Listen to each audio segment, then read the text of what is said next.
नमस्कार. न्यूज डंकामध्ये मी महेश विचारे आपल्या सगळ्यांचं मनःपूर्वक स्वागत करतो. मित्रांनो, गेले काही दिवस एका निवडणुकीची चर्चा सातत्याने मुख्य प्रवाहातल्या माध्यमांमध्ये म्हणा, सोशल मीडियामध्ये म्हणा, अशी सुरू होती. आपल्या इथे भारतामध्ये निवडणुका म्हटल्यानंतर त्याची चर्चा होतेच. पण सर्वसाधारणपणे स्थानिक स्वराज्य संस्थांच्या निवडणुका असतील किंवा विधानसभेच्या निवडणुका असतील, लोकसभेच्या असतील, अशा ज्या निवडणुका होतात त्याची चर्चा होतेच. पण यावेळेला जी चर्चा सुरू होती ती एशियाटिक मुंबई ही जी संस्था आहे, गेली अनेक दशकं ही इथे मुंबईमध्ये असलेली संस्था, ज्या संस्थेचं वैशिष्ट्य म्हणजे ज्या संस्थेमध्ये प्रचंड असा प्रचंड अशी ग्रंथसंपदा आहे आणि दुर्मिळ असं साहित्य या ठिकाणी आहे. अशी संस्था इतकी वर्ष सुरू आहे आणि त्यामुळे या संस्थेची ही निवडणूक जी आहे तिच्याकडे लोकांचं लक्ष नसतं तर नवल. आणि विशेष करून जे काही या संस्थेच्या निमित्ताने, या निवडणुकीच्या निमित्ताने जे आरोप प्रत्यारोप झाले, जी चर्चा झाली, त्या निमित्ताने या निवडणुकीकडे सगळ्यांचं लक्ष होतं. आणि प्रामुख्याने आणखी एक गोष्ट सांगायची झाली तर एक वैचारिक लढा सुद्धा असं सुद्धा आपण म्हणू शकतो. कुठेतरी उजवे डावे असा काहीतरी लढा आहे असंही त्या ठिकाणी दिसत होतं. पण आता ही निवडणूक पार पडलेली आहे. निवडणूक झाल्यानंतर त्याच्यामध्ये एशियाटिक टुमॉरो हे जे पॅनल होतं, या पॅनलने दणदणीत बहुमत मिळवलं, यश मिळवलं आणि आता अध्यक्षपदी माजी राज्यसभा खासदार डॉक्टर विनय सहस्त्रबुद्धे हे निर्वाचित झालेले आहेत आणि त्याबरोबर त्यांचं संपूर्ण पॅनल सुद्धा जिंकलेलं आहे. तर या निमित्ताने आपण त्यांच्याशी आज हा संवाद साधणार आहोत की ही निवडणूक तर जिंकली त्यांनी, अनेक गोष्टी त्या निमित्ताने त्या पार्श्वभूमीवर आपल्याला झालेल्या पाहायला मिळाल्या, वर्तमानपत्रातून सुद्धा खूप काही लिहून आलं. तर त्यांच्याशी जाणून घेऊया की नेमकं या निवडणुकीचं काय महत्व आहे, त्यांनाही आता संधी मिळाल्यानंतर त्यांच्या समोर असलेली आव्हानं कोणती आहेत, हे सगळं जाणून घेण्याचा प्रयत्न करूया. विनयजी, आपलं खूप खूप स्वागत आहे न्यूज डंकावर. धन्यवाद. Thank you very much. नमस्कार. सर्वप्रथम एशियाटिक टुमॉरोचं जे संपूर्ण पॅनल आहे आज जिंकलेलं आहे या एशियाटिकच्या निवडणुकीत, त्यांचं न्यूज डंकाच्या वतीने खूप खूप अभिनंदन. त्यांच्या समोरचं जे पॅनल होतं, संपादक आणि राज्यसभेचे माजी खासदार कुमार केतकर यांचं, तर त्यामुळे या सगळ्या निवडणुकीला एक वेगळी चर्चा जी आहे त्या निवडणुकीची झाली.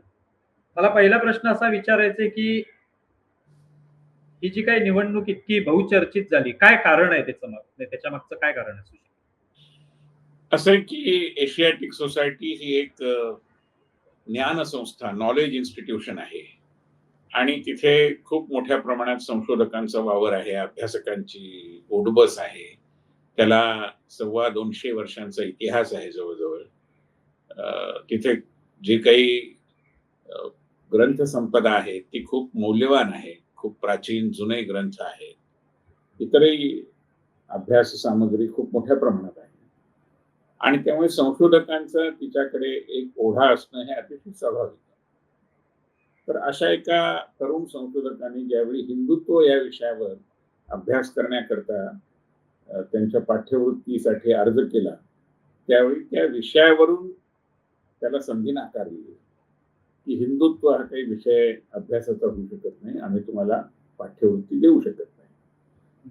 तर असं जे काही सांगितलं गेलं ते अर्थातच ज्ञानाच्या क्षेत्रामध्ये एक वैचारिक अस्पृश्यता एक प्रकारे समोर आणणारं असं ते सगळं प्रकरण झालं आणि त्यामुळे मग हिंदुत्व या विषयाला अशा पद्धतीने अस्पृश्य ठरवणं हे चुकीचं आहे असा मुद्दा चर्चेमध्ये आला.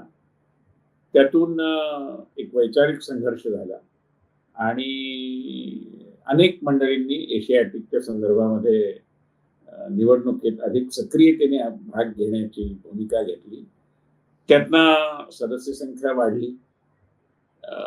काही जणांनी या सदस्य संख्येला एक प्रकारे काबूत आणण्याकरता कामगार संघटनांच्या मदतीने आणखी एक सदस्य संख्या वाढवण्याचा प्रयत्न केला. काही राजकीय पक्षांच्या खात्यातून पैसे भरले गेले. मग हे प्रकरण स्वाभाविकरित्या एका विचित्र वळणावर गेलं आणि चॅरिटी कमिशनरकडे न्यायालयात त्याबद्दलचं वाद प्रतिवाद झाले. खटले दाखल केले गेले, त्याची सुनावणी झाली आणि त्यातनं ही निवडणूक लांबणीवर पडत गेली. आता एखादी निवडणूक ज्यावेळी वेगवेगळ्या न्यायालयीन किंवा धर्मादाय आयुक्तांच्या हस्तक्षेपामुळे लांबणीवर पडते, त्यावेळी ती चर्चेचा विषय होतेच होते आणि त्यामुळे ती चर्चेचा विषय झाली आणि ती लांबणीवर पडलेली असल्यामुळे एक प्रकारे त्या लांबणीवर पडण्याच्या प्रक्रियेत त्या मतदार यादीचं शुद्धीकरण झालं. जे गैरमार्गाने सदस्य झाले होते त्यांना वगळण्यात आलं आणि मग एक सॅनिटाइज अशी जी वोटर लिस्ट होती त्याच्या आधारावर ही निवडणूक झाली आणि ती आम्ही जिंकलो. तुम्ही आता जे म्हणालात की ज्या पद्धतीने मतदारांची संख्या वाढवण्यात आली, तो एक विषय बराच चर्चेत आला. म्हणजे त्याच्यावर आरोप प्रत्यारोप झाले की दोन्ही बाजूंनी हे वाढवण्यात आलं वगैरे. ते कितपत योग्य आहे? म्हणजे अशा पद्धतीने एक एक एवढी मोठी संस्था आहे आणि त्याच्यात अशा पद्धतीने निवडणूक अशा प्रकारे चर्चेत येते, या मुद्द्यावर चर्चेत येते किंवा तुम्ही जो सुरुवातीचा मुद्दा मांडलात की हिंदुत्ववादी विचारांचे लोक किंवा त्यांचं साहित्य हे कुठेतरी अस्पृश्य असेल किंवा ते कुठेतरी बहिष्कृत असेल, अशा पद्धतीने जो विचार केला जातो, तर तो किती योग्य आहे अशा सगळ्या परिस्थितीत? नाही, निश्चितपणाने माझं तर म्हणणं आहे की समाज जीवनात कुठेच अशा प्रकारची वैचारिक अस्पृश्यता ही असू नये. ती लोकशाहीला घातक आहे. लोकशाहीमध्ये विचारांचा संघर्ष असतो, पण कोणीतरी अमुक एक विचाराचा आहे त्यामुळे त्या विचाराला आपली कवाडं बंद करा असं म्हणणं हे कुठल्याही प्रकारे न्यायसंगत नाही.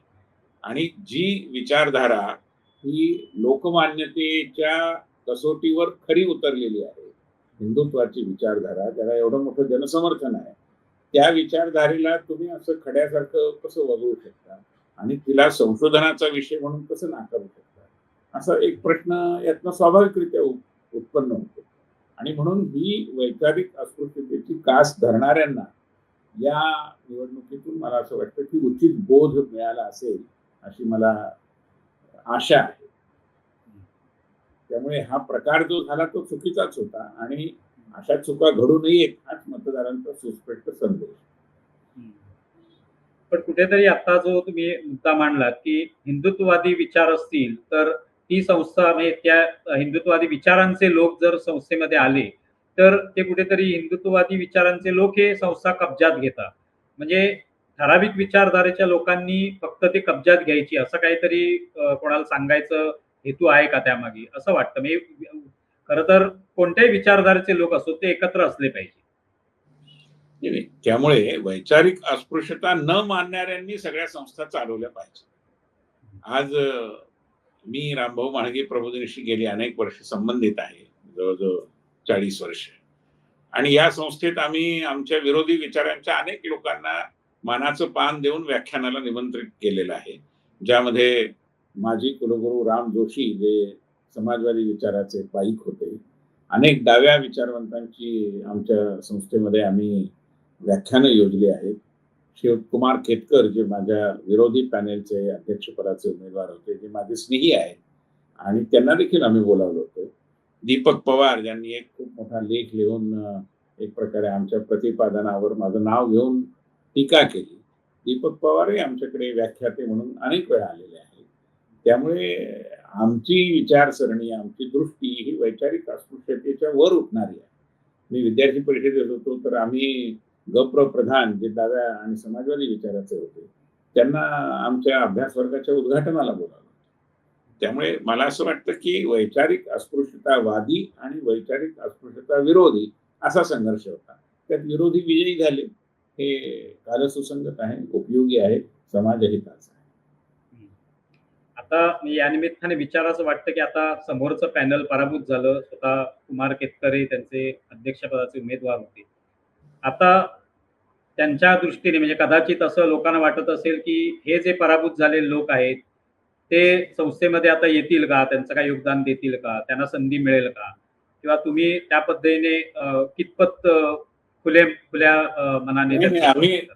आम्ही पहिल्यापासूनच खुल्या विचाराचे आहोत. त्यामुळे काल आमच्या बैठकीमध्ये शिवकुमार केतकर त्यांचा व्यासंग आहे, त्यांच्या लेखन शैलीबद्दल म्हणजे वैचारिक मतभेद असतील, पण त्याबद्दल मला देखील आदर आहे आणि त्यामुळे ते आमच्या जी काही आता व्यवस्थापकीय समिती निवडली गेली आहे त्याच्यामधले जे जुने सदस्य आहेत त्यात केतकर साहेब अजूनही आहेत. आणि काल आमच्या व्यवस्थापकीय समितीची बैठक झाली, त्यात केतकर स्वतः हजर होते. त्यांना मी विनंती केली की त्यांनी अनेक विषयांमध्ये अनुभवी सदस्य या नात्याने मार्गदर्शन करावं आणि बैठक संपल्यानंतर त्यांनी माझं अभिनंदन देखील केलं.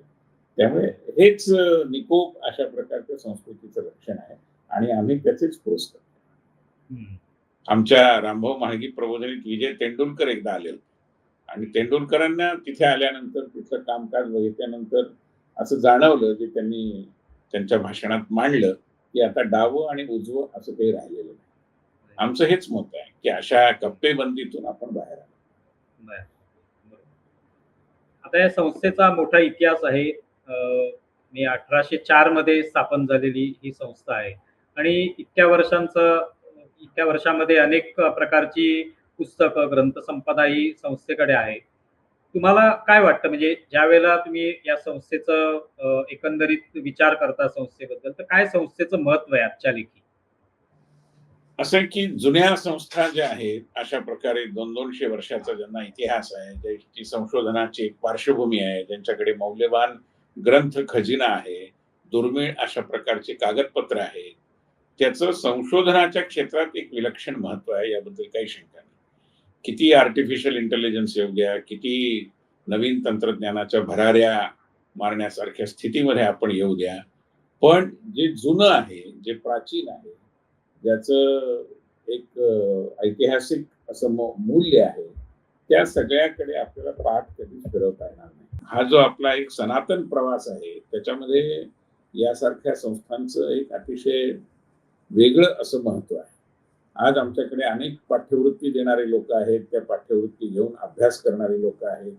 याच्यामध्ये थोडी भरही घातली पाहिजे नवीन अशा साहित्याची देखील. आणि जुनं साहित्य आमच्याकडे काय आहे, आज एशियाटिक सोसायटी ही त्या पायऱ्यांच्या इमारतीमुळे अधिक प्रसिद्ध आहे. पण पायऱ्या चढून वर ग्रंथालयात गेल्यावर नेमका कोणता मौल्यवान ठेवा आपल्याकडे आहे, त्याची जेवढी जाण एशियाटिकला विकसित करणं गरजेचं होतं, तेवढं कदाचित जमलं नसेल जुन्या काळामध्ये. आम्हाला ते करण्याची आवश्यकता वाटते. एशियाटिकमध्ये तरुणांचा पदर वाढावा, त्यांची उठबस व्हावी, मोठ्या प्रमाणात तरुणांना आकर्षित केलं जावं, याकरताही आम्ही उत्सुक आहोत. महाविद्यालयांशी काही एक समन्वय निर्माण करून काही उपक्रम करता येतील का, त्याची देखील चाचपणी आम्ही करतो आहोत. आणि एशियाटिक ही केवळ दक्षिण मुंबईपुरती सीमित राहू नये, ती मुंबईच्या अन्य उपनगरात या त्या पद्धतीने पोचावी, हाही आमचा इरादा आहे. आणि त्यामुळे या सगळ्या एका परिवर्तनकारी अशा कार्यसूचीसह, अजेंड्यासह आम्ही या निवडणुकीच्या मैदानात होतो आणि आता जनादेश आम्हाला मिळालाय, त्यामुळे त्या दिशेने आम्ही काम करतो. या संस्थेमध्ये म्हणजे तुम्ही आता उल्लेख केला, अनेक दुर्मिळ अशी पुस्तकं म्हणा किंवा साहित्य तिथे उपलब्ध आहे. अनेक वस्तू सुद्धा जुन्या काळातल्या तिथे आहेत. अशी सुद्धा एक आरोप झाले म्हणा किंवा टीका झाली की काही पुस्तकं जी आहेत ती गहाळ झाली किंवा कोणाला दिली गेली असतील ती परत आली नसतील. तर याविषयी काय म्हणजे काय उपाययोजना करण्याचा तुमचा विचार आहे किंवा नवीन काय अशी तर नियमावली? कसं आहे की ग्रंथालयातून ग्रंथ गहाळ होणं हे केव्हाही चुकीचंच आहे. आणि प्रत्यक्ष तिथले जे कर्मचारी आहेत त्यांच्या सांगण्यानुसार गहाळ झालेले अनेक ग्रंथ हे चुकीच्या जागी ठेवल्यामुळे त्यांची गहाळ अशी नोंद झाली होती, असं त्यांनी मला सांगितलं. पण तरी देखील ग्रंथ गहाळ होणं, भले ते 10 ग्रंथ गहाळ होत की 100 ग्रंथ गहाळ होत, ते चुकीचंच आहे. आणि त्यामुळे ते रोखण्याकरता आधुनिक तंत्रज्ञान जे आहे की ज्याच्यामध्ये ग्रंथ बाहेर घेऊन जाताना त्याची स्वाभाविकरित्या नोंद होते आणि नोंद न होता जर ग्रंथ बाहेर गेला असेल तर त्या प्रकारचे संकेत यांत्रिक पद्धतीने मिळतात. RFID नावाचं जे तंत्रज्ञान आहे त्यानुसार. त्यामुळे ती तंत्रज्ञान प्रणाली तिथे राबवता येईल का याचा आम्ही विचार करतो आहोत, जेणेकरून भविष्यामध्ये ग्रंथ गहाळीची प्रकरणं होऊ नये. आता तुम्ही अध्यक्षपदाची जबाबदारी स्वीकारल्यानंतर तुमचा पॅनल आहे, तुम्हाला बहुमत मिळालेलं आहे. अशा परिस्थितीत तुम्हाला काय आव्हानं वाटतात संस्थेसमोर असलेली आणि जी भविष्यामध्ये तुम्हाला पेलायची? 3-4 आव्हानं स्पष्ट आहेत. एक तर संस्थेची आर्थिक स्थिती जेवढी मजबूत असायला हवी तेवढी नाही. केवळ सरकारी अनुदानांवर संस्था चालू शकत नाही. त्याकरता लोकनिधी निर्माण केला पाहिजे आणि तो लोकनिधी निर्माण करताना कॉर्पोरेट क्षेत्राचंही योगदान त्यात असलं पाहिजे. CSR मध्ये अशा वारसा स्थळांच्या जतनाची व्यवस्था आहे. त्यामुळे त्याचा उपयोग करून घेतला पाहिजे. त्याकरता व्यापक जनसंपर्क केला पाहिजे. त्यामुळे आर्थिक चणचण दूर करणं हे पहिलं आव्हान. दुसरं आव्हान आहे की एशियाटिक सोसायटीच्या नावाने जी बिल्डिंग आहे, जी सरकारची आहे, टाउन हॉल म्हणून ती प्रसिद्ध आहे. पण त्यात ग्रंथालय संचालनालयाचं कार्यालय पण आहे आणि राज्य ग्रंथालय पण आहे. यांना दुसरी जागा उपलब्ध झाली आहे. ते जर तिथून गेले तर आम्हाला त्या संपूर्ण इमारतीचा अधिक सुयोग्य वापर करता येईल आणि त्यातून त्या इमारतीमध्ये अधिक चांगल्या पद्धतीचे कार्यक्रम योजता येतील. त्यामुळे त्याही दृष्टीने आमची हालचाल आहे.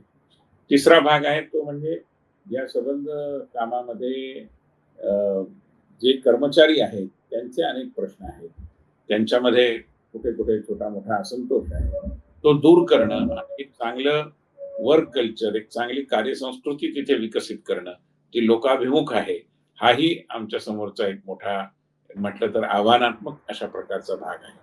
आणि चौथा महत्वाचा भाग आहे तो म्हणजे आधुनिक तंत्रज्ञानाचा वापर करून तंत्रज्ञान स्नेही प्रणाली विकसित करून अधिकाधिक तरुण संशोधकांना कसं आकर्षित करता येईल, नव्या संस्थांची एक सांधेजोड आणि समन्वय कसा निर्माण करता येईल, देशी आणि आंतरराष्ट्रीय अशा संस्थांबरोबर समन्वय कसा स्थापित करता येईल. कारण ही संस्था स्थापन झाली ती ब्रिटिश काळामध्ये रॉयल एशियाटिक सोसायटीची मुंबई शाखा असं त्याचं पहिलं स्वरूप होतं. नंतर ती एशियाटिक सोसायटी झाली, एशियाटिक सोसायटी ऑफ बॉम्बे आणि नंतर मुंबई. पण एशियाटिक सोसायटीची मूळ ब्रिटनमध्ये आहे.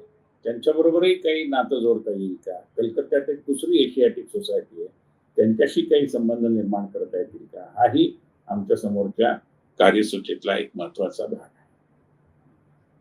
मी सुरुवातीचा जो यातला मुद्दा मांडला त्याच्यामध्ये कॉर्पोरेट सहभाग असावा असं म्हणाला.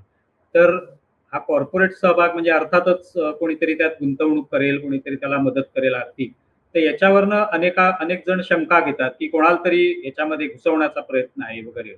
तर हे अर्थात हे आरोप होतात, पण हे आवश्यक सुद्धा आहेच. एवढं त्याच्यामध्ये भांडवल गुंतवणं आवश्यक असतं. त्यामुळे शंका आणि आशंका यांच्या आधारावरच ज्यांना काम करायचंय त्यांच्याबद्दल मी काय बोलणार.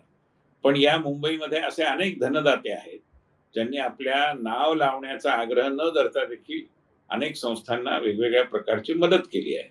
त्यामुळे माझी खात्री की असे उदारमनस्क धनदाते आपल्या मुंबई शहरात मोठ्या प्रमाणात आहेत. त्यांची मदत आम्हाला मिळेल आणि त्यांनी मदत दिली अशी कृतज्ञता कुठेतरी छोटी मोठी व्यक्त केली तर ते संस्कृतीला धरूनच आहे, त्यात गैर काय. आजच्या काळामध्ये आपण पाहतो, की कुठेतरी पुस्तकाचं वाचन म्हणजे मी असं म्हणणार नाही, की एखादा आकडा मी देणार नाही, पण पुस्तकाचं वाचन कमी झालंय अशी एक ओरड होत असते. सध्याची तरुण पिढी जास्तीत जास्त मोबाईलवर म्हणा किंवा डिजिटल माध्यमामध्ये गुंतलेली आहे. अशा परिस्थितीत कोण पुस्तकं वाचतंय? तर ही जी काही बदललेली पिढी आहे किंवा बदललेला काळ आहे, हे तुमच्यासाठी कसं मोठं आव्हान आहे? आहे आव्हान आणि त्यामुळेच भारत सरकारने जी काही प्रणाली ज्ञान भारतम म्हणून विकसित केली आहे त्याच्याशी समन्वय साधून आमच्याकडची ग्रंथसंपदा निदान तिचा काही भाग हा ऑनलाईन पद्धतीने उपलब्ध करून देता येईल का याचाही आम्ही विचार करतो आहोत. ज्ञान भारतमने याआधीच आमच्याशी संपर्क साधला आहे. आम्ही त्यांना योग्य पद्धतीने समन्वयात्मक भूमिका घेऊन सहकार्य करू. या संस्थेशी अनेक मोठे-मोठे लोक जोडले गेले म्हणजे त्यांचा सहवास लाभला म्हणा, की त्यांचा वावर होता. त्यांनी व्यवस्थापन समितीमध्ये सुद्धा अनेक लोकांनी काम केलेलं आहे. तुम्ही अशा लोकांबद्दल काय सांगाल, की म्हणजे तुम्ही ते पाहिलं असेल किंवा तुम्ही त्याच्या संदर्भातला तुमचा अभ्यास असेल, तर काय नेमकं त्याच्यामुळे संस्थेला कसं एक चांगलं भविष्य लाभलं? नाही, निश्चितपणाने फार मोठे म्हणजे भारतरत्न पा.वा. काणे यांच्यापासून ते दुर्गाबाई भागवतांपर्यंत अलीकडच्या काळात अरुण टिकेकरांसारखे असे अनेक किंवा सदानंद मोरे जे संत वाङ्मयाचे अभ्यासक आहेत, असे अनेक फेलोज आणि अनेक पदाधिकारी या संस्थेमध्ये या ना त्या प्रकारांनी निगडीत राहून तिथे वावरलेले असे आहेत आणि त्यामुळे यांनी जी परंपरा समृद्ध केली आहे तीच परंपरा पुढे चालवण्याचा आमचा इरादा आहे आणि त्यातून मला असं वाटतं की अनेक नवे लोक देखील जोडले जातील आणि ती संपूर्ण मुंबईकरांची आणि त्यामध्ये मुंबईच्या इतिहासाचं देखील एक दालन, जे तिथे एक मुंबई रिसर्च सेंटर आहे, त्याच्या माध्यमातून मुंबईच्या इतिहासात ज्या ज्या समुदायांनी खूप मोठी भूमिका बजावली, म्हणजे त्यात पाठारे प्रभू आहेत, कोळी आणि मच्छीमार बांधव आहेत, पारशी समाजाची लोक आहेत, या सगळ्यांच्या योगदानाची काही ना काही तिथे चर्चा व्हावी असा देखील आमचा प्रयत्न राहणार आहे. आणि म्हणून मी म्हटलं त्याप्रमाणे लोकाभिमुख ते करणं, दुसऱ्या बाजूनी विद्वान लोकांचा तिथला वावर हा अधिकाधिक वाढेल, ज्ञानी अशी मंडळी तिथे मोठ्या संख्येत येत राहतील, हे सुनिश्चित करणं, अशा पद्धतीने आम्ही काम. अगदी सुरुवातीला तुम्ही म्हणालात की पायऱ्या ज्या आहेत संस्थेच्या त्याचं भरपूर चर्चा होते. अगदी आपण अनेक चित्रपटांमध्ये सुद्धा ते पाहिलेलं आहे. पण त्या पायऱ्या चढून आत जाणं आणि ती ग्रंथसंपदा जी आहे ती अभ्यासणं किंवा बघणं हे महत्वाचं आहे. तर तिथपर्यंत पोहोचणं खरोखर आव्हानात्मक आहे का आत्ताच्या परिस्थितीमध्ये? आव्हानात्मक असं नाहीये, त्याला दोन्ही बाजूनी म्हणजे तरुणांनी प्रतिसादही दिला पाहिजे आणि आम्ही देखील त्यांना समजेल अशा भाषेत ती सगळी सामग्री त्यांच्यापर्यंत मांडली पाहिजे. त्याकरता समाजाने देखील थोडी सक्रियता दाखवली पाहिजे, विशेषतः युवक वर्गाने उत्सुकता दाखवली पाहिजे. सगळंच ऑनलाईनवर मिळत नाही, आपल्याला याचं भान ठेवलं पाहिजे आणि जुनी पुस्तकं त्याला स्पर्श करणं, ती बघणं, जी म्हणजे आमच्याकडे एक पुस्तक 1495चं आहे, ग्रीक ग्रामर, ग्रीक भाषेच्या व्याकरणाच्या संदर्भात.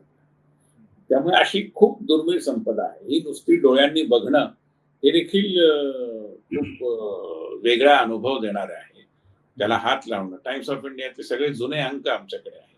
हे अंक बघणं आणि त्या काळामध्ये म्हणजे गेल्या शतकामध्ये कशा पद्धतीने वर्तमानपत्र निघत होती, बातम्या कशा दिल्या जात होत्या, त्याचं वृत्तांकन कसं होत होतं, हे देखील समजून घेतलं पाहिजे. हाही अभ्यासाचा विषय आहे. तुमच्या कमिटीबद्दल थोडं ऐकावंसं वाटेल. मी आता या कमिटीमध्ये कोण-कोण आहेत आणि त्यांचं कशा पद्धतीचं योगदान लाभू शकेल संस्थेत? असे डॉक्टर चंद्रप्रकाश द्विवेदी हे स्वतः पीएचडी डॉक्टर जरी नसले, ते मेडिकल डॉक्टर आहेत. परंतु त्यांचा म्हणजे त्यांच्या कला क्षेत्रातल्या वावरामुळे त्या काळच्या इतिहासाचा एक खूप चांगला प्रगाढ असा अभ्यास आहे आणि ते एक विचारी कलावंत म्हणून ओळखले जातात. जवळजवळ तीच गोष्ट नितीश भारद्वाज यांची आहे. त्याचबरोबर रमेश पतंगे हे एक संविधानाचे अभ्यासक आहेत, लेखक आहेत, सामाजिक चळवळीमध्ये अग्रेसर असलेले पत्रकार आहेत. अनेक वर्ष अनेक विषयांवर त्यांनी लिखाण केलं आहे. डॉक्टर बाबासाहेब आंबेडकरांच्या वाङ्मयाचे ते अतिशय अभ्यासक, चिंतक अभ्यासक आहेत. अतिशय प्रगल्भ अशा प्रकारची त्यांची मांडणी राहिलेली आहे. डॉक्टर संजय देशमुख मुंबई विद्यापीठाचे कुलगुरू होते आणि जीवशास्त्र आणि वनस्पतीशास्त्र या विषयांचे ते तज्ज्ञ आहेत. त्यामुळे त्यांचेही निश्चितपणाने आणि त्यांचा अनुभव कुलगुरू म्हणून देखील होता प्रशासनिक, त्याचा देखील आम्हाला निश्चितपणाने उपयोग होणार आहे. आमचे जे सचिव आहेत विवेक गणपुले हे टाटा इन्स्टिट्यूट ऑफ फंडामेंटल रिसर्चमध्ये होते आणि त्यांचा वेगवेगळ्या प्रकारचा अनुभव आहे. तो एक प्रकारे दर्यावर्दी म्हणून जे समुद्र पर्यटन होतं त्या विषयातला त्यांचा स्वतःचा खूप मोठा अनुभव आहे. इतर जी मंडळी आहेत त्याच्यामध्ये डॉक्टर प्राची मोघे या प्राच्य विद्येच्या अभ्यासक आहेत. डॉक्टर मल्हार कुलकर्णी हे IIT मध्ये संस्कृत शिकवणारे एक ज्येष्ठ प्राध्यापक आहेत. माधव भंडारी हे एक ज्येष्ठ पत्रकार देखील आहेत आणि लेखक आहेत. त्यामुळे अशी अनेक चांगली मंडळी आमच्या पॅनेल मंचच्या माध्यमातून निवडून आली आहेत. स्नेहा नगरकर या देखील एक चांगल्या प्राध्यापिका आहेत. वैजयंती चक्रवर्ती या पत्रकार आणि अभ्यासक, अनेक वर्ष एशियाटिकशी संबंधित अशा राहिलेल्या आहेत. अभिजित मुळे हे देखील पत्रकार आणि अभ्यासक आहेत. त्यामुळे समाज जीवनाच्या विविध क्षेत्रातली चांगली मंडळी, ज्यांना अभ्यासूपणामुळे एशियाटिकशी आपला संबंध असायला हवा असं वाटलं, अशी मंडळी आमच्या पॅनेलची सदस्य आहेत आणि माझी खात्री त्यांचा सहभाग हा एशियाटिकच्या पुढच्या वाटचालीला अधिक लाभदायक ठरणार आहे. ही जी कमिटी आता निवडून आली, आता अर्थात हिंदुत्ववादी विचारधारा म्हणून त्यांच्याकडे पाहिलं जातं. तर आता ही जी नवीन व्यवस्थापन तुम्ही कराल, पुस्तकांची मांडणी कराल, तर त्याच्यामध्ये असा आरोप केला जाऊ शकतो की हिंदुत्ववादी विचारांची पुस्तकं येतील किंवा असं काहीतरी करण्याचा प्रयत्न होईल. तर मुळात कोणती पुस्तकं वाचायला काहीच हरकत नाही. पण तुम्हाला जेव्हा तुम्ही हे सगळा अभ्यास करता संस्थेच्या पुस्तकांचा म्हणा, दुर्मिळ साहित्याचा, तेव्हा आणखी कोणती पुस्तकं असावीत आत्ताच्या काळामध्ये जी लोकांना उपलब्ध असली पाहिजे? नाही, असं एकदम उत्तर देणं अवघड आहे. कारण आमच्याकडची जी काही 3-1 लाख पुस्तकं आहेत, त्याचा वापर होणं, त्याच्याकडे लोकांना आकर्षित करणं, हे पहिलं काम. नवीन पुस्तकं घेणं हा अनुषंगिक विषय असतोच कुठल्याही ग्रंथालयामध्ये, तो करूच आम्ही. आणि त्यात सर्व विचारांची पुस्तकं घेऊ. कारण आम्ही सर्व विचारांचे स्वागत करणारे लोक आहोत. हिंदुत्व याचा अर्थच उदार मनस्कता आहे. त्यामुळे एकम सत विप्रा बहुधा वदंती या न्यायाने आम्ही एका विचक्षण बुद्धीने ग्रंथ निवडीकडे बघू. पण आधुनिक काळामध्ये या सगळ्या ग्रंथसंपदेचा उपयोग आधी व्यापक प्रमाणात घडून येईल हे पाहणं आणि नंतर नवीन ग्रंथसंपदा निर्माण करणं, अशा प्राधान्यक्रमाने आम्हाला काम करावं. एक शेवटचा प्रश्न विचारतो, ते म्हणजे जेव्हा तुम्ही निवडून आलात, म्हणजे तुमचं सगळं पॅनल निवडून आलं, त्यावेळेला सर्वप्रथम तुमच्या मनामध्ये काय विचार होता? म्हणजे तुम्ही या संस्थेमध्ये काम केलेलंच आहे यापूर्वी सुद्धा, मला वाटतं उपाध्यक्ष होतात तुम्ही. तर त्यामुळे ह्या संस्थेच्या संदर्भामध्ये जेव्हा तुम्ही अध्यक्षपदी निवडून आलात, ती महत्त्वाची जबाबदारी मिळाली, तेव्हा पहिल्यात मनामध्ये काय असा विचार होता? काय आपल्याला आता करण्याची संधी मिळाली? हे सगळ्यात महत्वाचं असं आहे की ज्ञान आणि ज्ञानोपासन म्हणजे ज्ञान साधना ही मूठभर लोकांचीच मक्तेदारी राहण्याचं काही कारण नाही. ती तशी राहते याचं कारण समाजातले अनेक मान्यवर त्याकडे पाठ फिरवतात. हल्ली ज्ञान आणि माहिती याची सरमिसळ होते आणि माहिती मिळाली की ज्ञान मिळालं असं वाटतं. तर यातून पुढे जाऊन आपल्याला खरी ज्ञानसाधना करायची असेल तर त्याकरता हे केंद्र आहे आणि हे केंद्र जिथे आहे तिथे आपण गेलं पाहिजे. हे जसं खरं आहे तसं या केंद्रानेही लोक जिथे आहेत तिथे गेलं पाहिजे, हे देखील तितकंच खरं आहे. त्यामुळे त्याची व्यापकता, त्याचा विस्तार, त्याच्याशी अधिकाधिक लोकांचा संपर्क, त्यातून एक चांगली ज्ञान संस्कृती विकसित करणं, वाचन संस्कृती विकसित करणं, हा आमच्या समोरचा अगदी प्रारंभापासूनचा विचार आहे आणि त्याच विचाराच्या प्रकाशामध्ये आम्ही आमची पुढची वाटचाल. खूप खूप धन्यवाद विनयजी. तुम्ही अत्यंत सविस्तरपणे हा सगळा विचार मांडलात आणि शेवटचा जो मुद्दा तुम्ही उपस्थित केला त्या पद्धतीने ज्ञानसाधना करायची असेल तर हे एक उत्तम केंद्र आहे आणि तिथे सगळ्यांनी यायला पाहिजे, जेणेकरून ती संस्था पण समृद्ध होईल आणि माणसं सुद्धा समृद्ध होऊ शकतील. तुम्ही न्यूज डंकाच्या संवाद साधलात आणि एकंदरीत तुमच्या मनात असलेल्या कल्पनांविषयी सांगितलं, त्याबद्दल खूप खूप आभारी आहोत. नमस्कार. खूप धन्यवाद. नमस्कार. नमस्कार. धन्यवाद.